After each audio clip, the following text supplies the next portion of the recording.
We're very glad to have you here with us. We're here again for our evening of discussing the arts that's going on in the African American community. Without further ado, let me introduce you to our guest. His name is Norman G. And as I said before, we don't often talk a lot about our guests. We let them speak for themselves. So here we are with Norman G. How are you doing, Norman? Doing good, Thomas. It's good to see you. It's very good to be here. So how is life treating you in general? Oh, life is always hectic. Hectic, yes. Which I guess is good. I can relate to that. Now, where are you from? Originally, I was born in Indianapolis, Indiana. Mm-hmm. And I grew up in Southern California. Okay. Do you remember when you moved from Indianapolis to Indiana? Yeah. So when did that take place? My father was living in Southern California, and I had started to come out to visit. It was my second visit. Was out for the summer, and at the end of the summer, school in Indiana starts before school does out here. So I was a little anxious that nobody was talking about when I was leaving, and they said, "Well, don't you know your mom is on her way?" And it turned out that my mother was moving the whole family to California. Oh, wow. So that was a nice little surprise. That was a big surprise. Good. Now, in terms of your getting involved with the arts, do you remember the first show you saw?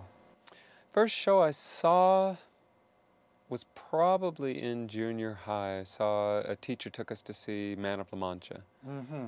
But before that, there were after-school programs and summer programs at the schools, and we would get involved, me and my brothers and sister would get involved with that stuff. But somehow it seemed like every summer we ended up taking a vacation before the project actually got up. So we never finished one. We would always rehearse and we would learn all the stuff and then we would go away. Well, that's interesting. And another thing I want to talk about is how you got your start in the arts.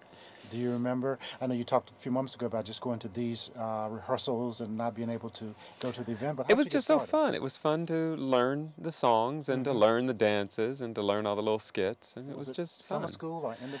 It was. There was. I think there was a summer school program and there was an after school program. My mother was a single mom and she was working, so we would be in whatever program there was after school.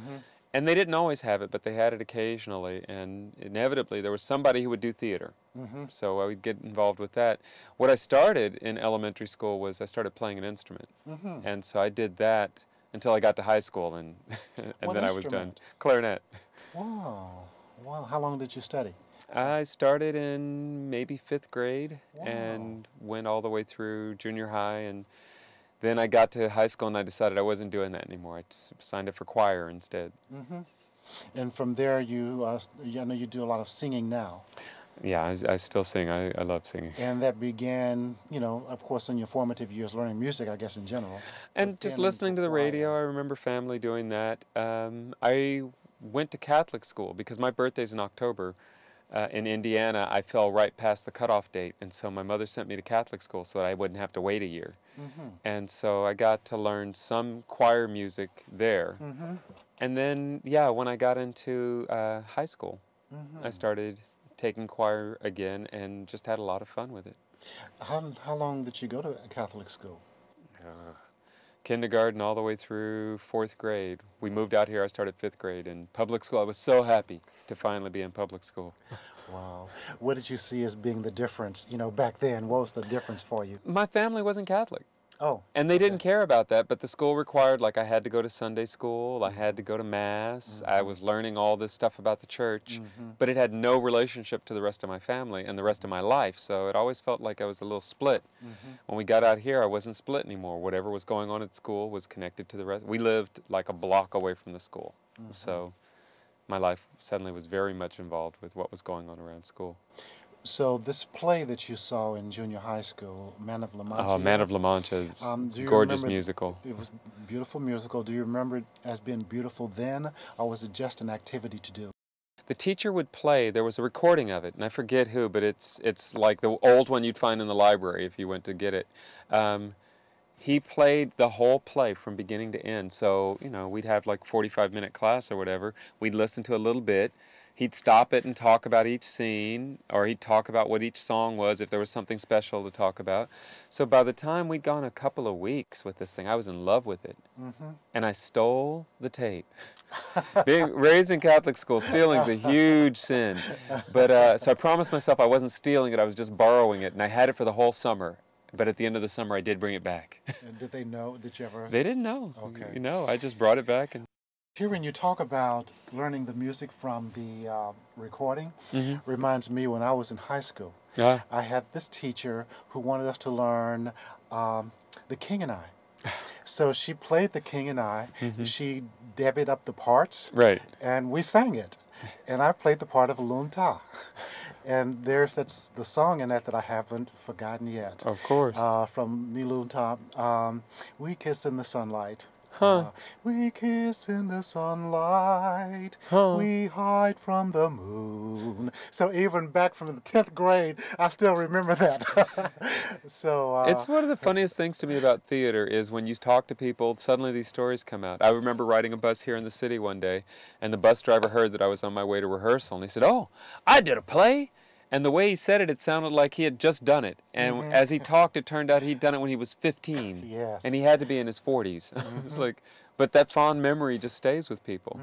It has with me, and it sounds like it has with you. Well, it has with me, and now I teach. Sure. So I am a teaching artist for a number of organizations, and I go into schools to teach. Usually it's theater, but it's often connected to English or some reading curriculum. And the fun thing for me is I go in with this love of theater. And this understanding that if you haven't done it, you might be scared. So I'm not here to try and make anybody a theater person, but I want them to be able to appreciate the material. And what the feedback I get from teachers is, I get students to read who won't read for them. That's good. Now, one of the things that we like to talk about here on Afrosolo TV is people who inspire us.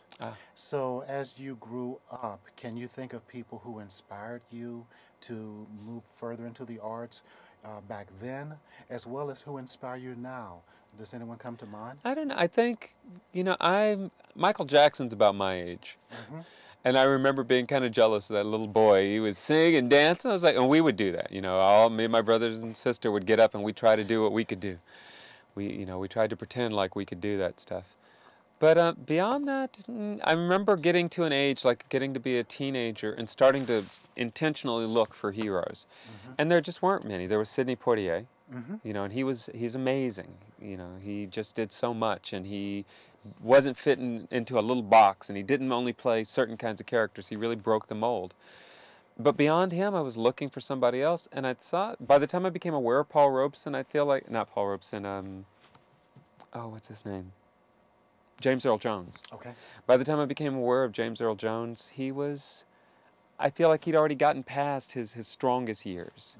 You know, in like the last decade or so, he's gotten really comfortable with playing the old man, and that works nicely for him. But there was a period where he was probably doing more on stage, but as he first got into film, the first few things, like The Great White Hope, is powerful. Pretty phenomenal.